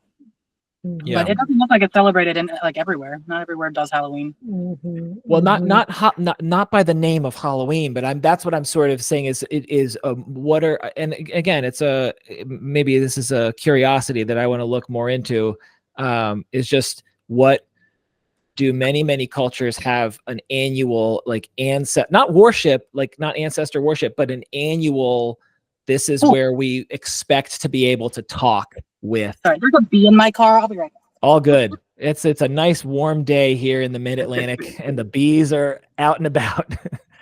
You know he's not out for blood, but I'm sure I bet every culture is at least curious about like what happens when you die and where do you go, and they've got there's some part of them that's like, well, what if we could tune into what happens when we die, or our past relatives, and or do they still look at us, or are they still thinking about us just like we're still thinking about them? Yeah, I'm sure that everybody's curious, like where do you go when you die? Yeah. Hilary, you just shouldn't have harassed that bee in your lucid dream. It's just, this is karmic retribution. That was the thing. Actually, I've been I've never been stung by a bee. I've been stung by a wasp once in my life recently, and that was the only time I've ever been stung. It's a bumblebee too, or rather, it's a regular honeybee. I can see him. He's sitting over on the passenger side of my car right now, just walking. Dude, I wanted to bring this up. Did anybody used to watch Roseanne Halloween? Roseanne, as in the comedian's television show, like the TV show, like when she had the show. No, I don't remember watching a Halloween. I know The Simpsons had the Treehouse of Horror, but I didn't. Treehouse of Horror. I feel like Roseanne Halloween to me is like the epitome of, like, because like at the beginning we were talking about like, oh, things have changed and they don't have like the parade anymore and trick or treating is different. But like Roseanne Halloween special, like the first like 3 or 4 years is like the epitome to me of like what it was, what Halloween was like the really low tech decorations, the homemade costumes. The local lodge would have like the party, and you would go, or like do the haunted house in your house. Like somebody comes to trick or treat, but it's when they open the door, they're in for more than meets the eye. Like you cut a hole in the table, and like somebody's like you pull the silver thing, and like the head is like in there. It's all this goofy stuff, but it's just such a like, I don't know. I guess it's between like 1990, 1995 when all those like episodes came out. But it's such a good like. I feel like it should be like in a historical register. Like if anybody wants to know what it was like to do trick or treating in the 90s, it's like to watch the Roseanne, because it's based in like Chicago, Illinois. And it's just like blue collar families, and it's just like what the people used to do. This is exactly how it used to be, like that. Yeah. There's like a DVD. I know there's a DVD of it, of like all the episodes, and like I try to find it on YouTube. And I feel like a couple years ago it was really easy to like find shit on YouTube, but now everybody's kind of like, oh, we're gonna take it and we're gonna put the rights and like get it. Copyright protection, yeah. Like Charlie Brown. We try to watch. I guess Charlie Brown Halloween is on Apple TV, so like you have to have Apple TV in order to watch it, or you can get on YouTube, and it's like cut up into like 10 pieces, but like each piece isn't. It's like it's not like it doesn't start and stop at the right spot. It'll like, oh, I just watched this part, and I'm gonna watch this minute again, and then oh, maybe this one video the quality isn't as good. But it seemed like back then it was just you were just able to just get Stuff like that should just be accessible. Like the Halloween specials, the Christmas specials, you should just be able to see that like whenever you want. Yeah. The Roseanne fans of the audience are loving this segment right now, Rich. I thank you for that. When we first started talking, I was like, man, I really want to like. It's such a good, a very iconic. Like I used to go to bingo. Like there's like a lodge near my house, and the decorations they would have were really similar to that. Just like stuff like they're gonna have like a creepy mask, but it's gonna be like sweatshirt stuff. It was really low tech, but it was just all it was all fun. Well, let me ask this question in referencing the 90s and maybe the 80s, or for Hilary, Erika, Rich. I'm curious if you ever, whether it was your peers or yourself, I'm curious about any exploration or experimentation with the occult, Ouija boards, levitation, anything. And I grant you that right now, as I ask this question, your professional selves might be like, well, I'm going to keep that answer to myself. So again, as always, you're welcome to say as much or as little as you want, but I wanted to open it up to just other, relatively spooky things that can't be explained rationally. I don't remember any like intentionally trying to like experiment, but it's like do you remember it wasn't outdoor ed, but it was like the Smith, I don't know if it was the Smith Center. Smith Center, yeah. And it was, is that what we did outdoor ed, was the Smith Center? I don't know if it was the same place, but are you just referencing 6th grade outdoor education? Well, we went, I think this was like a 5th grade trip. We went somewhere and there was like, people were dressed up like colonial style. And it was like, learn how to churn butter and learn how to like do colonial type stuff. And I remember going on that field trip, and me and Matt Smith, you know Matt Smith? I do, yes. And we were walking around, like I wouldn't say we were the bad kids, but we were like, this is boring, whatever. And so we were like walking around the cabin to see like what else we could see. Oh, you've told this story before, but please tell it again. Yes. Oh yeah. So we went to the back of the back of the cabin, like where we weren't supposed to be, and we were like, oh, what's up at the top of the cabin? And at the top of the cabin was like, from what me and Matt remember, it was like a Native American style figure that was like at the top like this, like don't come up here. And we were just like, oh, like we get the message, dude, like we're not but that we were like, that was totally, it wasn't like a mannequin like that they had put up there or something. It was totally like a Native American looking guy's spirit. Yeah Did it appear to be incarnate, or was it a spirit? It looked like I could have touched it. It looked like like you could mistake it for a mannequin, but I was like, that's no mannequin looks that real. Like it looked like the look on his face was really like, I thought it was a guy, but I was like, why would they have a guy up there looking at you? But I'm glad that I had another person there too. And you and Matt both were like, interacting with the same phenomena right now. Yeah, totally. Yeah, it's good that I have somebody to, like, if I ever call him and be like, I could put him on speakerphone and be like, hey, tell everybody what we saw, and he'll have the exact same story that I have. And he'll be like, no, Rich, you're crazy, man. You're crazy. No, every so often we're like, dude, hey, either I'll bring it up or he'll bring it up. He'll be like, hey, do you remember we saw that ghost? Like, well, look, and by the way, like, there's reasons why people are, not willing to talk about things that are strange, because there's an absolute history of being like, it's not safe to talk about that. You can be involuntarily committed. That is a legitimate concern. And unfortunately, it is the cause for people not talking about events that would otherwise be like, if you get a small group of people where they're like, this isn't being recorded, I know this is a safe space. Suddenly you have people that are like, oh yeah, here's my weird story. And everyone has it and everyone shares. And they're like, but we can't talk about it because of that like cultural burden of the history of involuntary, like, psychosis is a real thing. Yeah. And if you say, well, I had a vision and these voices talked to me, and it's like, all right, well, like, someone's got to call the doctor or something, like someone's got to get Robin help but anyway, back to the occult and the Ouija board or levitate, anything like that. Does anyone have any experiences in their youth or heard stories from peers or anything like that? When I was a Girl Scout up until 9th grade, and I quit Girl Scouts because I just could not be seen as a Girl Scout in high school. That was way too embarrassing. But I was in Girl Scouts from like the youngest age you can be up until 1998, I guess, or 99. Somewhere maybe when I was 11 or 12, we took a Girl Scout. My mom was one of our Girl Scout leaders, and we were from a Scout family, so we took it very seriously. all of us in the troop had brothers in Boy Scouts, and we shared that budget, and we were like, we did like the real deal. It wasn't just like Girl Scout cookies.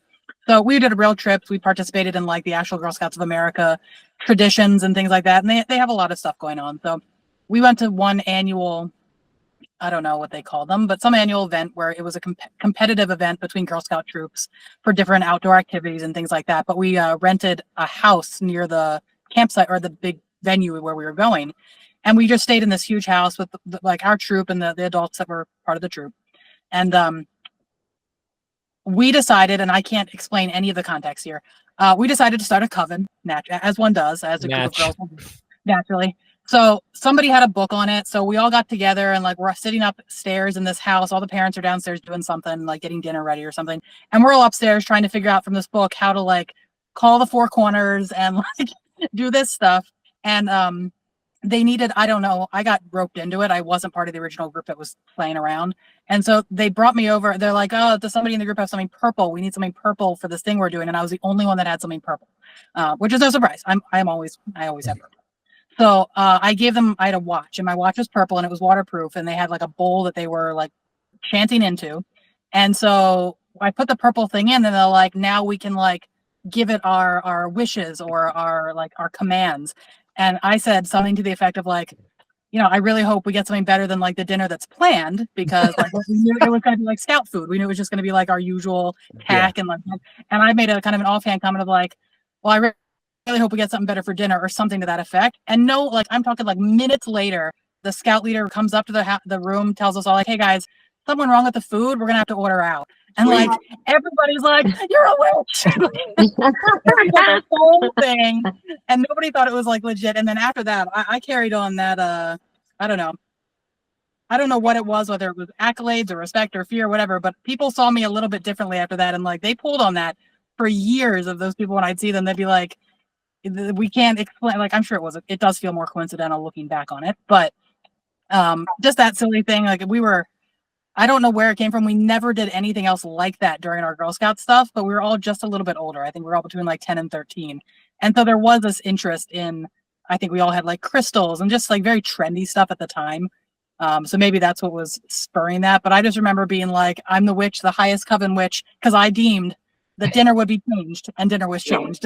It's a small enough thing where you could be like, oh, maybe that. Yeah, exactly. Maybe that was real. And also it's like, maybe if there was some kind of intervention that they were like, this will be funny. Like if we let them believe that they caused this, cool. Like it's not like you wanted something bad to happen to somebody. You're just like, we don't feel like eating this food. And it's crazy. Yeah. But I definitely got some side eye from some of the other girls in the troop after that. I remember like it wasn't the most welcoming of experiences, because they all were just kind of joking around, and then all of a sudden something happened. So that was probably the most occult thing I've ever actively been part of. Yeah. Well, I'll tell you all, like, if my daughters get interested, let's just say like someone like this wouldn't be past Kelly's dad, their granddaddy, to like get them something like, I mean, I don't know if he would, but like if they came home and they had a Ouija board, I would legitimately, I wouldn't want to just be like, you can't have that, because obviously kids, whatever, like if parents are like, please smoke pot, the kids would be like, I don't want to smoke pot. You know, they're going to rebel against whatever their parents do. You were like, no way. They'd be like, I want it more. Well, that's right. So I wouldn't be like repressive and restrictive, but I feel so strongly to be like, please be careful with that. Yeah. That's supervision. Like, not like, call me crazy. People who I respect have, who I've had on the podcast, who I've interviewed, say Ouija board is just an instrument that can be used to commune with beings across the threshold. It's marketed as a toy, but it's not a toy exactly. Anything that can facilitate communing with beings across the threshold, you don't automatically just to get to ride the teacups and you're safe and it's all just the good spirits. Like if you're gonna do that, you know, it could be the oldest wooden roller coaster that might break when you get on it. So I legitimately would actually be very concerned with what might happen. Like, how long have you been doing this? Like, did you just start doing it, or have you been doing it for over an hour? Like, who have you been talking to? Yeah, it's like, anyway, I clumsily blocked anyone else's answers for anything like this at all. Rich or Erika? About the occult stuff? Yeah. Yeah, Erika, you got anything? I had a lifelong interest in the occult. And where I'm at now with that is I'm becoming a Reiki master. Mm. So I'm at level 2 now. And level 3, I learn about extractions. All right. So for people who have no idea what Reiki is and extract, please enlighten us. So Reiki was discovered. The line that I am studying is I may not be pronouncing it correctly, but it's a healing lineage. It started in Japan, and I'm learning the Yusai lineage. It's passed directly from master to teacher. So I'm maybe 6 lines removed from the founder. And basically, it's channeling universal healing energy into the person's chakras, into the energy body. And it just is a natural consequence of all the things I've been studying my whole life, and also working with emotions, because I'm a therapist. And emotions have an energy that impacts the body, the physical body. And I had some significant trauma last year. I had a near-death experience, which prompted me to seek out Reiki, and how I got connected with my teacher. And I had such a wonderful sort of supporting adjunct healing experience to all the other things that I was doing, that it made me really excited to learn more about it and try to integrate it into my work. So that's, I don't really like, there are sides of the occult that darkness isn't, that there's life and death. Life is a two-sided coin, and there's a duality, and the darkness isn't inherently evil, but there are certainly darker energies one can encounter that you would like to avoid. And Reiki is all about trying to bring in the universal energy. So the founder essentially was given access to working with it and given the training to work with it through a period of, I guess, extensive meditation and focus. And then it's passed on from teacher to teacher. So I'm really enjoying learning about it. But level 3 is extractions, right? So the Ouija board does bring things in, and things get stuck to people. And so that's, in that model of looking at the body, essentially that we have a physical body, but we also have an energy body and a spiritual body. And just because you can't see something, it's not verified by men in a lab, doesn't mean it doesn't exist. So at least that's my mindset. So that's my answer. Yeah. And by the way, just to tighten that up, extraction, obviously curious minds want to know, well, what's level 1 and level 2, but I'm going to just focus on what you shared, which was extraction. And you said things can attach to people. So what isn't an extraction? So if something comes in and attaches to someone's chakra, let's just use the throat, for example. Yeah. What is an extraction in relation to that? So I don't know all the details yet, but essentially the system of chakras is that they are centers that circulate energy in and around our body. So the visual they gave earlier of putting a bubble of light around you is sort of a demonstration of how the chakras work. And when our chakras are aligned and working in unison, our light is expanded, our energy is expanded. but things can get in to block it and weigh us down.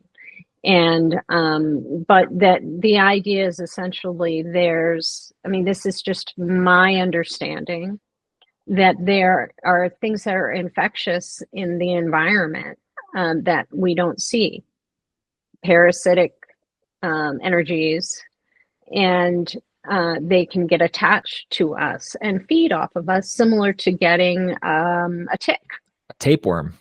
or a tapeworm or lice, right? That there's things that feed off of our energy, and working and what those things are and what they're made of is left for me to discover. I don't essentially know, but if you speak to someone who has training in Reiki, they'll talk to you about, clearing certain things out, removing things that get attached. So at some point, because of the way that I work as a therapist, I work very deeply with people. And you can take on their energy. As a part of healing people, you're carrying them. People that I'm very close with, I'm carrying them in my heart. But the woman that I work with said, you can't really let them live inside of you. You have to let them go. You have to, you can kind of share your energy, share your light with people when you're working, but you don't want to invite them to move in. And so a lot of it is around kind of understanding that when we get close to people and we form an emotional connection with people, their energy kind of, we're tied to them. And so that's the way that I understand it, and I experience emotion, which is what kind of drew me into learning more about it. Yeah. I feel like even when when you say when you're working with somebody, but even when you're in a relationship with somebody, the same thing, the energy start to feed off each other, and you take on stresses or things from the other person. Yeah, energy is a wild thing. Yeah. And so the idea is that sometimes that energy can kind of get stuck in your system and slow you down.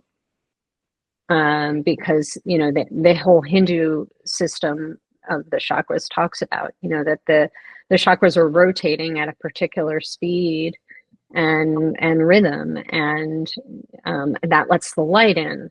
But it also has a purgative mechanism. When the chakra is rotating in one direction, it's expelling negative energy and debris. It's sort of like going to the bathroom. It's the same thing. That Or there's sort of exhaling. they're exhaling, or there's a defecation, right? There's a release of waste material that isn't serving your system, and then you want to bring light in to charge it and feed yourself, and it's like an energetic nutrition. So the chakras move in two different directions, and sort of similar to having a mouth and an anus, for lack of a better description. Mm-hmm. So it's just a different way of looking at the impact. We're all, I think, a lot more closely connected and impacting one another all the time.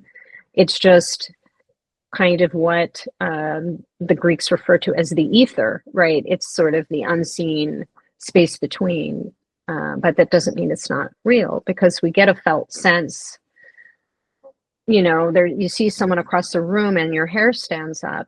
To me, that's more of a reflection of the energy that's coming off the person, right? There's sometimes you see someone and you're like, I'm crossing the street, I don't want to go anywhere near them. And there's some people that you see and they have a glow and a glimmer about them, and you're like, I want to go talk to them. I want to sit next to them at the picnic. So that's sort of my long description of Reiki.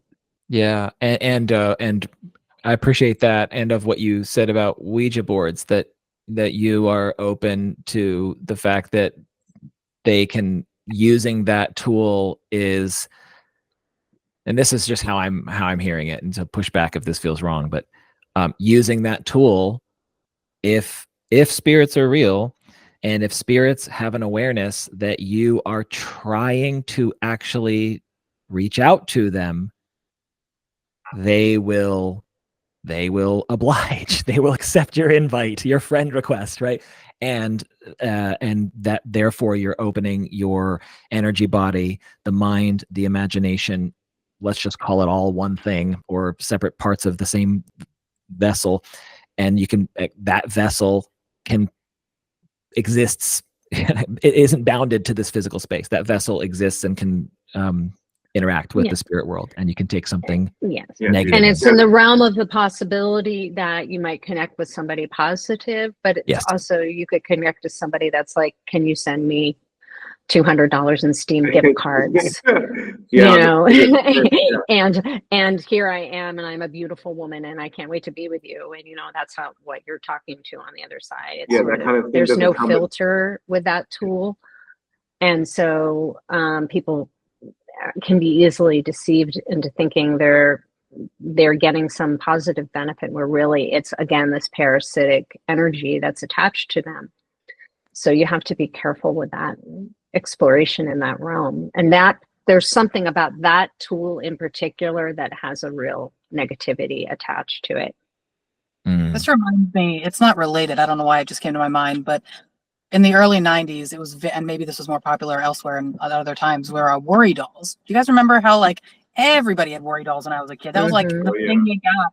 You go to like random store or the vacation, and it was like a tourist trap kind of. Is that different from a stress thing, like a little stress doll that you squeeze?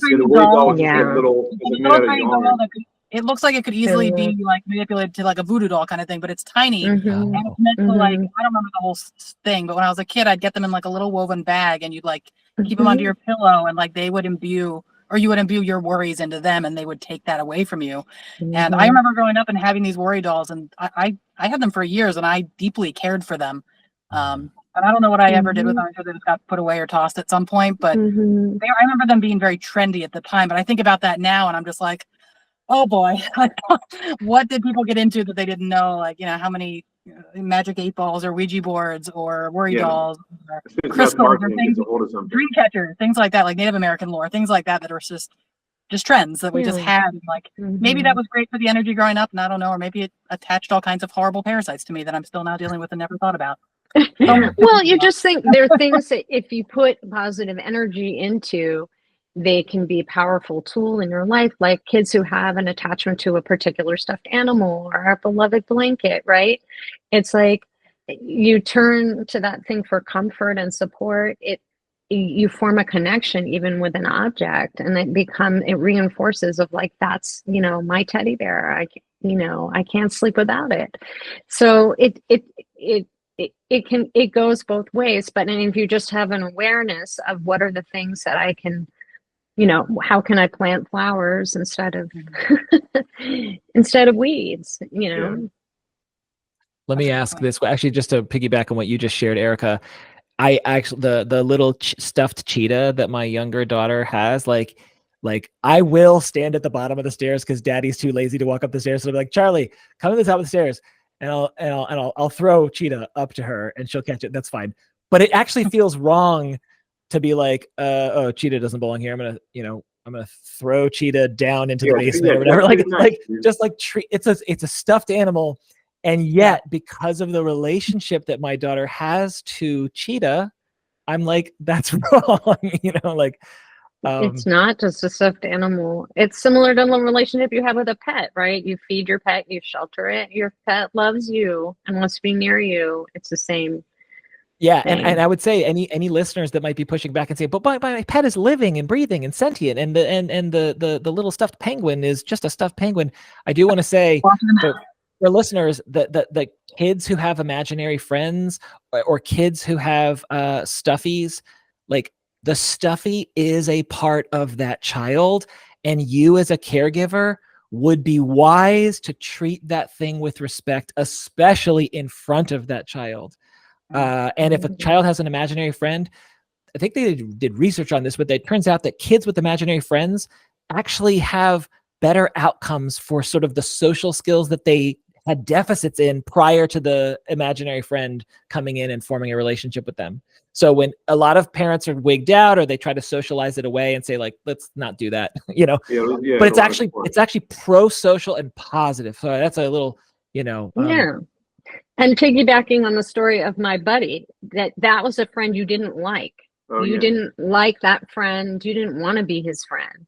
And you put negativity into him.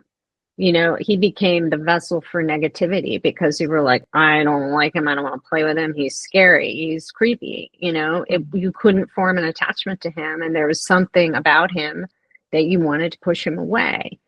And so it works both ways. You mean if I Right? used my buddy as a piñata at my birthday party, I'm in deep, deep karmic trouble, Erica? Yeah, then I don't my know if buddy's it's gonna come and karmic bitch. trouble because I'm just who's to joking. say I'm that joking. having some vessel to put negativity into isn't a useful tool to have in your life. Yeah. But you have to understand, do I want to sleep with that doll in my bed at night? Yeah. Mm-hmm. Yeah, you can Right? put negativity into something, but then you have to get rid of it the right way, not just like keep it around all the time. Right. I'm Right. gonna hold up here for listeners. This is I got this at the Crownsville Renaissance Festival. This is a smoky quartz, which I think happens to be like the national gemstone of Ireland or Scotland, or maybe it's the Celtic national gemstone. Anyway, apparently it's known for its properties of keeping negative energies away. And I never would have imagined I would be a guy who's like beginning to treat crystals seriously and with reverence and respect. But there's a practice where it's like you don't just have this thing and assume that it's a never-ending vacuum cleaner that you don't have to replace the filter with. You have to go put it in the light, the sunlight or the moonlight, and that somehow if it works helps. for you, man, why not? You know, I will tell you, it works. It works. And then people might say, "Oh, that's the placebo effect." It's like, well, hold on. Calling something a placebo effect and being dismissive of it, it's like the placebo effect is so powerful that we have to organize random placebo-controlled clinical trials around it to make sure that something is independent of that. Right. Anyway, so I know we're close to time. I want to ask this question. I was inspired by someone was talking about the heebie-jeebies and hair standing up on the back of your neck. Have you ever been to a location that you don't know why it wigged you out and it wigged you out? Oh yeah, I've got a good one. And I'm in Baltimore County now. I'm back here, but I grew up here. My grandmother was the docent, I guess, or like the director of the Baltimore County Historical Society at the Timonium Library location. They're next door to each other. And so I used to go there all the time because she was working there all the time. And so I'd go to the Historical Society and I would hang out there, and nobody ever goes there. Like it's field trip fodder, but nobody's going there for fun. So it was usually empty, and she was just doing her, I don't know, duties that she had. And I would roam around, and they had, this tracks back to the mannequin thing. They had mannequins, but they also had displays from every era of Baltimore history, like showing historical things. I would roam around that place, and I would just, and I didn't answer this earlier when we talked about like the light bubble. I didn't have that, but I always felt that holding my breath when I was passing something scary would protect me, because if I was breathing, it would know I was alive. And if I was not breathing, it would just see me as like a tree or a rock. So like cemeteries, anything in the dark, running through the hallways in the dark, I would hold my breath. That's good strategy. And so I remember going there, and the mannequins, I just knew they were watching me. I'm literally like, I would go there, and I didn't mind hanging out. I was autonomous, and I got to do my own thing. There was a lake. But walking through the building, just all the historical stuff, the pictures, every eye was always following me because there was no one there. And I'm like the first heartbeat this place has felt in decades, probably. And I'm roaming around having fun and bringing life to it. And I remember I was probably young enough at the time to not understand it, but I didn't mind going because I went all the time, but I always felt the same way when I went there, which is I'm going to get like sucked into some historical horror story, and that like the past is there, that I'm like kind of feeling a very uncomfortable. And I haven't really experienced a lot of, I don't know, the hair on the back of my neck, other than with a few people. I work in HR, so I'm in recruiting. So I meet a lot of like sketchy people. So other than and those people are typically like, they're sketchy. There's like obvious sketchy stuff, not just like, oh, I bet they have bad evil, but like, or bad energy, but like actual, like they're not decent human beings from an employee standpoint. But I never really got too much of that growing up. I don't think I've ever been really easily scared of the things I'm walking into or feeling it. But that place for years always did it, even though I went back because I convinced myself that it was just my head. But I've always felt that. And like, it really, like every picture, I think a lot of this was associated with social norms at the time too. And like social things, like Witches was a popular movie back then. So Yeah, like the Roald idea of Dahl. somebody getting like trapped into a painting, that was a very, Yeah. and that I forgot about that earlier until just now. Witches scared the bejesus out of me early on.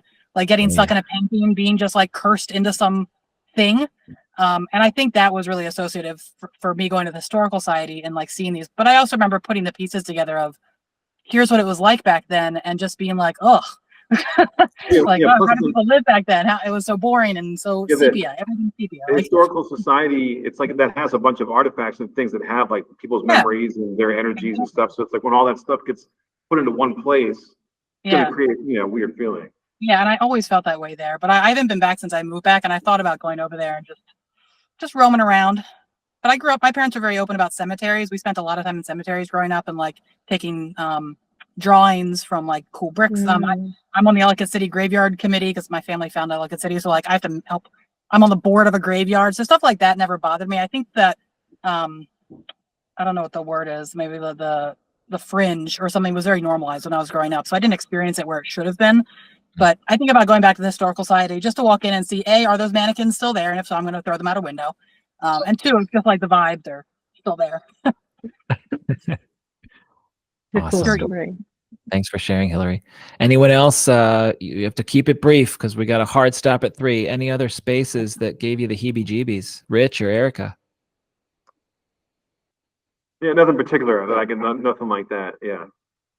I have those stories, but I want to use this opportunity to say something a little different. Go for it. Which is a part of the function of Halloween and putting up scary decorations was to scare evil spirits away that would come in when the crops are dying and the earth is resting and you're planting seeds and you want things to grow back healthy and positively regenerate. So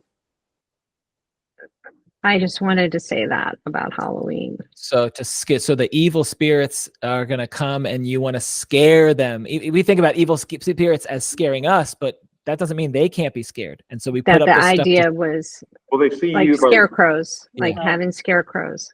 like what you were saying, like, oh, the earth is getting ready to go to sleep. And it's like when you go to sleep, like you were talking about the dream thing, when you go to sleep, it's an opportunity for weird stuff to come and get you, maybe. And so if you're going to be going to sleep, you might as well put the stuff like, hey, don't come near me again. Like I'm sleeping. I Yeah, want this it's to be like a worth it. gargoyle on a cathedral. Right. Mm. Right.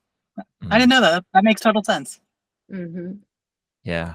I appreciate you sharing that, Erika. Mm-hmm. Well, we should probably wrap it up here. Hilary Cole, Erika Bond, Rich Del Grande, thank you so much for joining me. This has been a really fun and enriching conversation. Dude, yeah, dude, freaking Halloween special is the best. Happy I hope Halloween. everybody gets to eat lots of candy and not be scared for Halloween, or the Yeah. opposite if you're not. Well, I highly recommend the Goosebumps Haunted Mask special. That's a really good one to watch this season. I remember reading that book at the Cricket bookstore, which is no longer standing. Oh yeah, in they tore it Ashton. down, dude. Yeah. They tore it down. Maybe it's like a torn down bookstore. Maybe I should go there on Halloween and see if I have any hair standing on the back of my neck vibes. Yeah, there's nothing there. It's just like parking lot, but still. Yeah. Yeah. Okay. Happy Halloween, everyone. Yeah, happy Happy Halloween. Happy Halloween.